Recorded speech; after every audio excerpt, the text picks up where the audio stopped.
जेव्हा प्रहस्त शुद्धीवर आला तेव्हा त्याला आश्चर्याचा धक्का बसला. त्याला हे सर्व चमत्कार झाल्यासारखं वाटत होतं, कारण तो सामंतच्या वाड्याबाहेर होता. जे राजमुकुंद स्वामी विहिरीत बंदी होते ते चक्क आता त्याच्या समोर दिसत होते. प्रहस्ताने नजर आजूबाजूला फिरवली असता चंदू रहीम दिसत होते, मात्र चेटूक आणि मृत्युंजय कुठे दिसत नव्हते. प्रहस्ताच्या डोळ्यातून अश्रू येऊ लागले होते, कारण चेटूक रूपी त्याच्या आईची एकच खून त्याच्या जवळ होती आणि आता तोही कुठे दिसत नव्हता. तेवढ्यात त्याचे अश्रू कोणीतरी पुसत आहे हे लक्षात आलं, पण दिसत काहीच नव्हतं.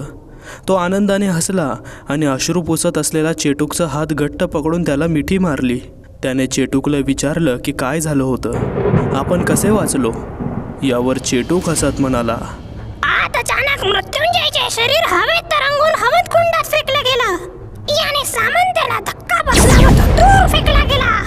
ते दुसरं कोणी केलं नसून दामिनी म्हणजे तुझ्या आईने केलं होतं. तिने सर्वांना वाचवलं. दामिनीचे नाव ऐकताच प्रहस्त व्याकुळ होऊन विचारू लागला, आई कुठे आहे माझी आई, इथे का नाही दिसत आहे मग. चेटूकने पुढे सांगितलं, तुझ्या आई आणि सामंत मध्ये घमासान झाले. ते काळ्या शक्तीचे एकमेकांवर अनेक वार करत होते. तुझी आई सामंतच्या काळ्या विद्येपुढे कमी पडू लागली होती. शेवटी जे नाही व्हायचं तेच झालं. दामिनीने सामंताला पकडून हवन कुंडात उडी घेतली. हे ऐकून प्रहस्तने आपला डोह फोडला. तो म्हणाला, मी माझ्या आईला बघूही शकलो नाही. तिने सर्वांना वाचवण्यासाठी स्वतःला संपवलं. तेवढ्यात पाऊस पडू लागला होता. काळ्या कुट्ट आकाशात ढगांच्या गडगडाटासह विजा कडाडू लागल्या होत्या. सर्वांचं त्या पावसावर लक्ष गेलं, कारण तो लाल रक्ताचा पाऊस होता. वर आकाशात विजांमार्फत इस्त्रा असं स्पष्ट दिसत होतं. राजमुकुंद स्वामी पडणाऱ्या लाल पावसाला बघून प्रहस्ताला म्हणू लागले, सामंताला इस्त्राच्या पुनर्जन्मासाठी 2 आत्म्यांचा बळी हवा होता व त्याला दामिनी व सामंतच्या आत्म्याच्या रूपात तो मिळाला, म्हणजेच इस्त्राचा पुनर्जन्म झाला. अचानक प्रहस्ताला काहीतरी स्पर्श करत असल्याचा भास झाला, पण समोर काहीच दिसत नव्हतं. चेटूक सुद्धा बाजूलाच होता. मग हे काय होतंय, या विचारानं त्याच्या अंगावर काटा उभा राहिला. स्वामी पुढे बोलू लागले, इस्त्राला शरीर मिळाले नाही, अद्याप चिंता नाही, पण काही दिवसांनी मात्र हीच चिंता भीतीमध्ये परावर्तित होईल हे मात्र नक्की. समोरून एक स्कॉर्पिओ कार त्यांच्या दिशेने येऊन थांबली. आतून निशू व त्याचे वडील रवी बाहेर आले. चंदू आणि रहीम यांची अवस्था खूप खराब झाली होती. यांनी असे अघोरी कृत्य पाहिले नव्हते आणि महत्त्वाचे, त्यांच्या डोळ्यांसमोर त्यांचा मित्राचा खून एका राक्षसाने केला होता. एका दुसऱ्याला धीर देत ते पुन्हा वाड्यात अक्षयचे मृत शरीर कारमध्ये ठेवण्यासाठी जाऊ लागले. हनुमान चालीसा म्हणत आत पोचल्यावर त्यांना धक्का बसला, कारण सामंतच्या वाड्यात अक्षयचे मृत शरीर नव्हतेच. त्यांनी आपल्या डोळ्यांनी सामंताला अक्षयला मारताना पाहिलं होतं. संपूर्ण वाडा पिंजून काढला, पण त्यांना अक्षयचे शरीर कुठेच सापडले नाही.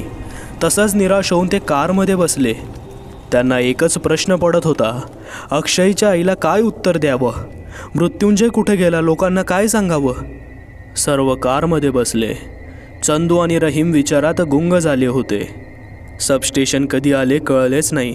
सर्व विचार करत चंदू प्रहस्ताला घरी घेऊन जाण्यासाठी त्याला कारमधून उतरवले. तेवढ्यात स्वामींनी त्याला थांबवले व म्हणाले, आज जे पाहिलं ते काहीच नाही. जर प्रहस्त तुमच्यासोबत राहिला तर संपूर्ण गावाला धोका निर्माण होईल. प्रहस्ताला मी माझ्याजवळ ठेवतो. आम्ही स्वामींच्या आश्रमात राहू. स्वामींनी चंदूची समजूत काढली. स्वामींच्या सांगण्यावरून रवीने आपल्या कारमधून त्यांना आश्रमात सोडले. स्वामींनी आश्रमाचा गेट उघडला. तिघे आत जाऊ लागले, पण स्वामी बाहेर पडणाऱ्या मुसळधार पावसाला पाहून आकाशात विजांमार्फत ढगांमध्ये लिहिलेल्या इस्त्रा नावाकडे पाहतच होते. चेटूक आणि प्रहस्त आश्रमात ठेवलेल्या बाकावर बसले. आश्रमात कोणीच नव्हतं. स्वामी काहीतरी विचार करत आश्रमात स्वामींच्या खोलीत काहीतरी शोधत होते. खूप शोधल्यानंतर हवी ती गोष्ट सापडली. देवघरात ठेवलेली विभूती घेऊन ते बाहेर आले आणि संपूर्ण आश्रमाच्या भोवती मंत्र म्हणत चिमूट चिमूट उधळली आणि बाकाजवळ जाऊन प्रहस्ताला सांगू लागले, प्रहस्त, तुला मी आधीसुद्धा याबद्दल सांगितले आहे आणि आताही सांगतोय. जेव्हा मी या शापित विहिरीच्या बाजूला असलेल्या भुयारातून बाहेर आलो तेव्हा काही अंतरावर नरकाच्या भावाला म्हणजे खविसला एका किन्नर मांत्रिक सोबत बघितले होते. ते किन्नर मांत्रिक खविसला आपल्या समूहात सामील करून घेत होते. तेथे इस्त्राची भली मोठी मूर्ती होती. त्यावर रक्ताने माखलेले लाल आवरण असल्याने ती मूर्ती अजूनच भयानक वाटत होती. किन्नर मांत्रिकाने प्रथम हाताला तलवारीने जखम करून रक्तमूर्तीला वाहिलं. मग त्याच तलवारीने खविसच्या पुरुष असण्याच्या निशाणीला निकाम करून किन्नर पंथात सामील केलं. या सर्व प्रकारानंतर मांत्रिक त्याला आपल्या अधुऱ्या स्वप्नाबद्दल म्हणजेच इस्त्राला पुन्हा जिवंत करण्याबद्दल बोलत होता. आपणा 66 बळी व 1 अमावस्येला जन्मलेले मूल हवंय. इस्त्रा हे आपलं दैव आहे. तिच्या इच्छेप्रमाणे पूर्ण पृथ्वीवर फक्त किन्नर राहतील व ज्यांना जिवंत राहायचं असेल तर त्यांना किन्नर पंथात सामील व्हावं लागेल. आम्ही तर फक्त किन्नर समाजाला बरोबरीचे स्थान मिळवून देण्यासाठी भीक मागत होतो, पण या मनुष्याने आम्हाला पूर्ण स्थान मिळवण्याशिवाय दुसरा मार्ग सोडला नाही. मला कळून चुकले होते की किन्नर म्हणजेच मांत्रिक कपाळकवटी आहेत.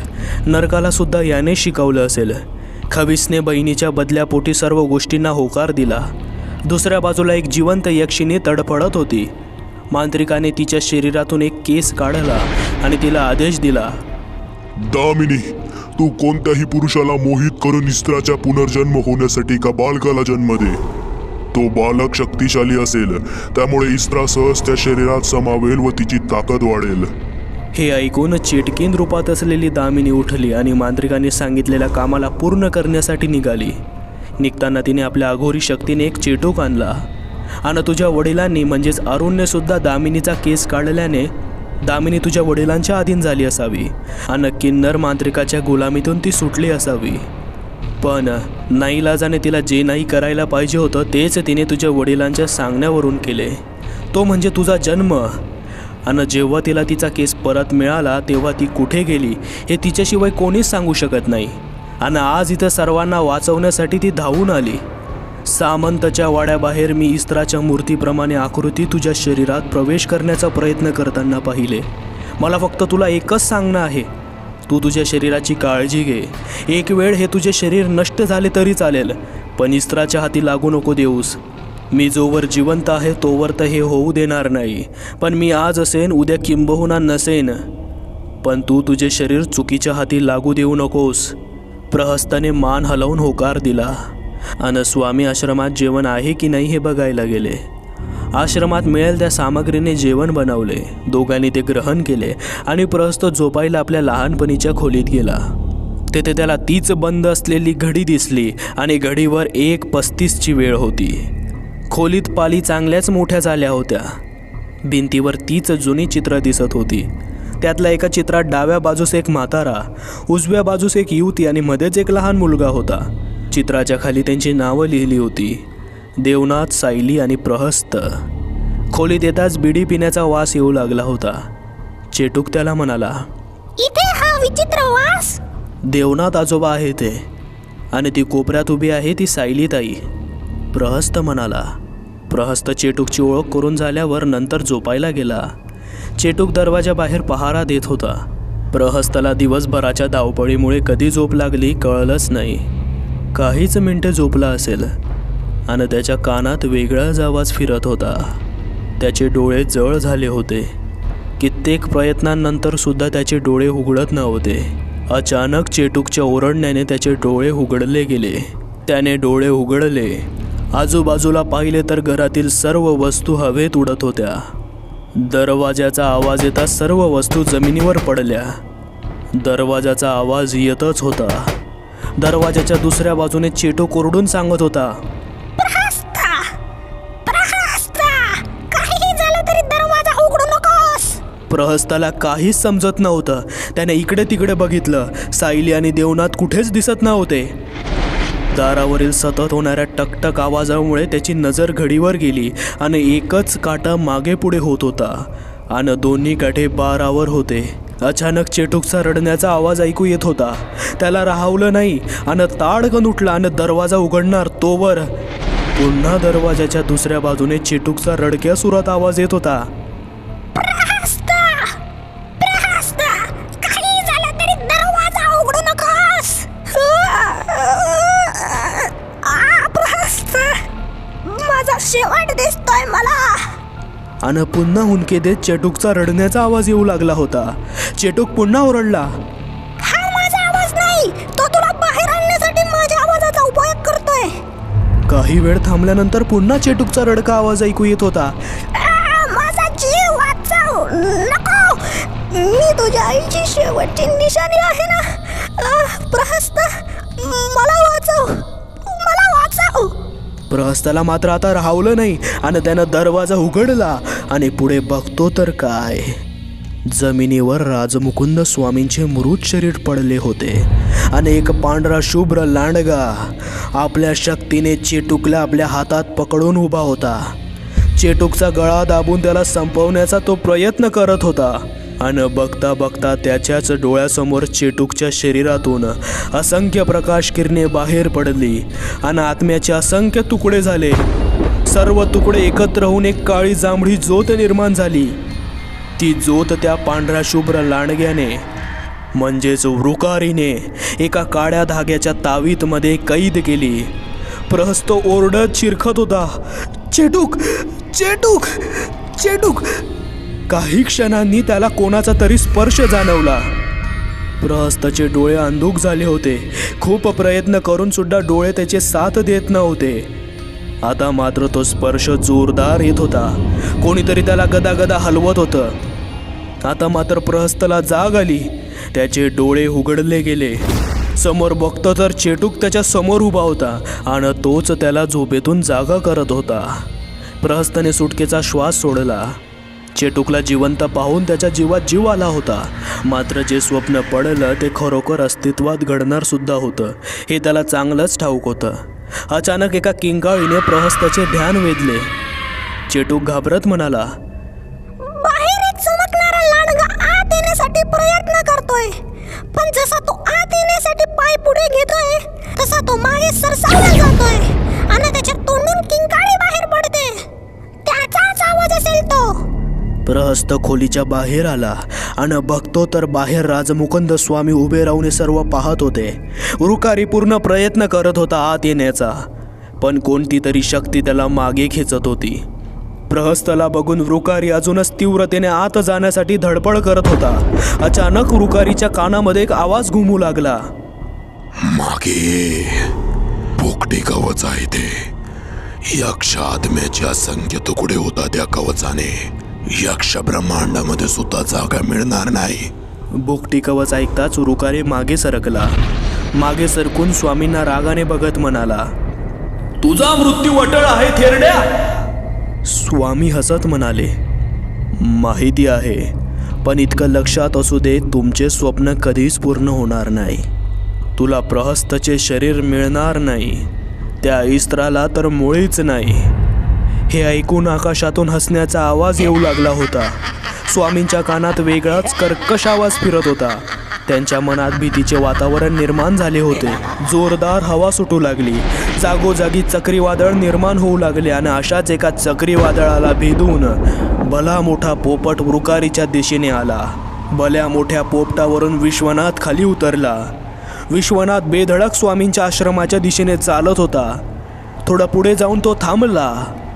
थोडं थांबताच स्वामी हसत त्याच्याकडे पाहत होते. विश्वनाथने बाजूला असलेल्या झाडाची फांदी हातात उचलली. विश्वनाथने आश्रमाभोवती पसरवलेली भुकटी हातातील फांदीने सारली आणि स्तब्ध झाला. आता मात्र स्वामींच्या चेहऱ्यावरील हसू नाहीसं झालं होतं. स्वामींच्या चेहऱ्यावर सुरकुत्या पडल्या. एकीकडे पोपटाचा आकार हळूहळू लहान होऊ लागला. साधारण आकारात आल्यानंतर उडत विश्वनाथच्या खांद्यावर जाऊन तो बसला. वृकारी हे सर्व ध्यानपूर्वक बघत होता. पोपटाने विश्वनाथच्या कानात काही शब्द पुटपुटले आणि विश्वनाथ आश्रमाच्या आत जाऊ लागला. वृकारी हे सर्व पाहून आश्चर्यचकित झाला. मात्र स्वामी हे सर्व पाहून चांगलेच भयभीत झाले. त्यांनी चेटूकला ओरडून सांगितले, प्रहस्ताला घेऊन स्वामींच्या खोलीत जा. चेटूकने तेच केले जे त्याला स्वामींनी सांगितले. मात्र प्रहस्त आत जाण्यासाठी मुळीच तयार नव्हता, कारण त्याला पुढे जे होणार आहे ते चांगलेच माहिती होते. मात्र चेटूकच्या जादुई शक्तीपुढे त्याची इच्छाशक्ती कमी होती. चेटूक प्रहस्तला घेऊन स्वामींच्या खोलीत गेला आणि आतून कडी लावली. विश्वनाथ स्वामींच्या अंगावर धावून जात होता. मात्र मागून वृकारीचा आवाज आल्याने तो थांबला. त्याला माझ्यासाठी सोडा. मीच मारणार त्याला. तेवढ्यात किर्र म्हणाला, सर्वांना इस्त्राजवळ घेऊन जायचं विसरलास की आठवण करून देऊ? सर्व लक्षात आहे माझ्या, पण माझ्या तोंडून शब्द गेला आहे, तो माघारी नाही घेऊ शकत. किर्राने विश्वनाथला इशारा केला आणि विश्वनाथ मागे सरकला. वृकारी स्वामींच्या दिशेने चालत होता. जसा जसा वृकारी त्यांच्या दिशेने चालत होता तसं तसं स्वामी एक एक पाऊल मागं टाकत होते. बचावासाठी स्वामींनी आपल्या पोटलीमध्ये विभूती चाच पडली, पण सर्व विभूती घराभोवती वापरली होती. वृकारीला बघत मंत्र म्हणत स्वामी मागे पाऊल टाकत होते. आग्नेय द्विदेवीय स्मरणाय. त्यांचे पाऊल थांबले कारण मागे भिंत होती. आता कुठे जाणार थेरड्या? वृकारी एक स्मित हास्य देत स्वामींना म्हणाला, अजून काही चमत्कार असतील तर तेही दाखव. असं म्हणत वृकारी स्वामींच्या जवळ जाऊन त्यांचा वास घेऊ लागला. स्वामींच्या हृदयाची धडधड वाढली होती. वृकारीने आपला हात त्यांच्या हृदयावर ठेवला. हात ठेवताच अचानक हृदय धडधडायचं बंद झालं. इतक्या सोप्या पद्धतीने नाही मारणार. वृकारी असं म्हणता स्वामींचे हृदयाचे ठोके पुन्हा वाढू लागले. तुझ्यासारखे कित्येक आले आण. स्वामी पुढे काही बोलणार तोवर वृकारीने आपल्या हातात त्यांचे केस पकडले आणि वर उचलले. काही केस हातातल्या हातात राहिले आणि स्वामी खाली पडले. केस ओढले गेल्याने त्यांना प्रचंड वेदना होत होत्या. ते वेदनेने विव्हळत होते, मात्र तरी ओरडून सांगत होते, प्रहस्त, काहीही झालं तरी बाहेर येऊ नकोस. हे ऐकून मात्र वृकारी क्रोधित झाला. आपल्या नखांनी स्वामींची चामडी सोलली. शरीरावर कित्येक अवयवांची पांढरी हाडे दिसत होती. या वेदनेमुळे स्वामी विव्हळले आणि त्यांची किंकाळी बाहेर पडली. हा आवाज ऐकून प्रहस्त बाहेर येण्याचा प्रयत्न करत होता, मात्र चेटूक त्याला अडवत होता. संपूर्ण शरीरातून रक्त वाहत होतं, पण शरीरात जीव अजून बाकी होता. वृकारीने पुन्हा स्वामींना म्हटले, त्या मुलाला माझ्या हवाली कर, तुझा जीव सोडून देतो. स्वामी वेदनेने विव्हळत, माझा जीव गेला तरी चालेल, पण प्रहस्तला तुझ्या स्वाधीन करणार नाही. एवढं काय आहे त्यात?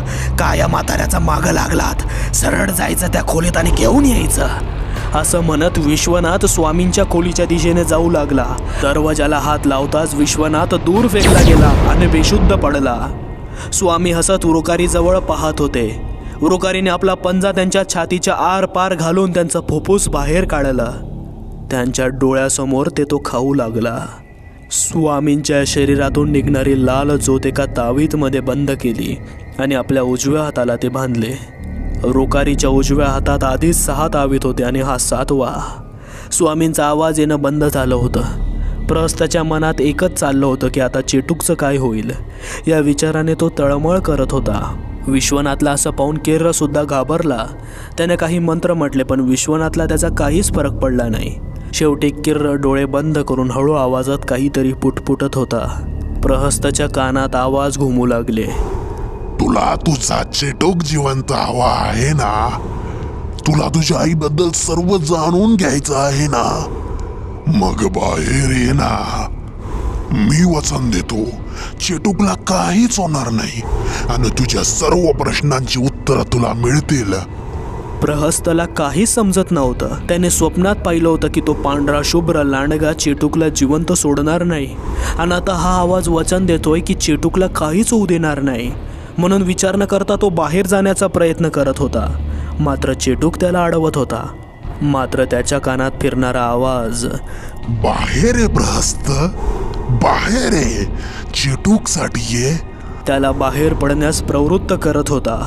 संपूर्ण असमंजसमध्ये प्रहस्तने डोळे बंद केले आणि चेटूकला बाजूला सारलं आणि दरवाजा उघडून बाहेर पडला.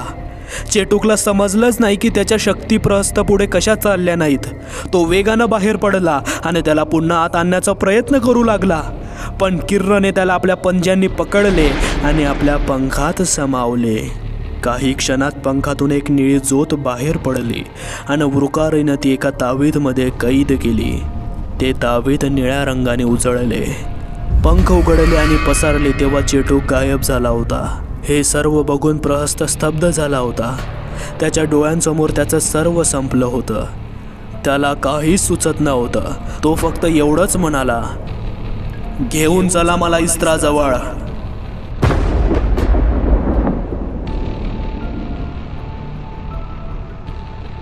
मित्रांनो, आज प्रहस्त पर्व 2चा अंत झाला, पण नक्कीच हा अंत नाही. इस्रा आणि प्रहस्तचा सामना अजून बाकी आहे आणि तो आपण ऐकणार आहोत प्रहस्त पर्व 3मध्ये.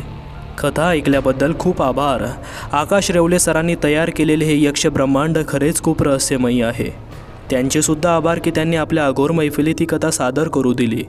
प्रहस्त पर्व 3 तुम्हाला ऐकायची असल्यास कमेंटमध्ये नक्की सांगा आणि आकाश रेवले सरांची ही कथा तुम्हाला कशी वाटते हे नक्की सांगा. भेटूया पुढील कथेत.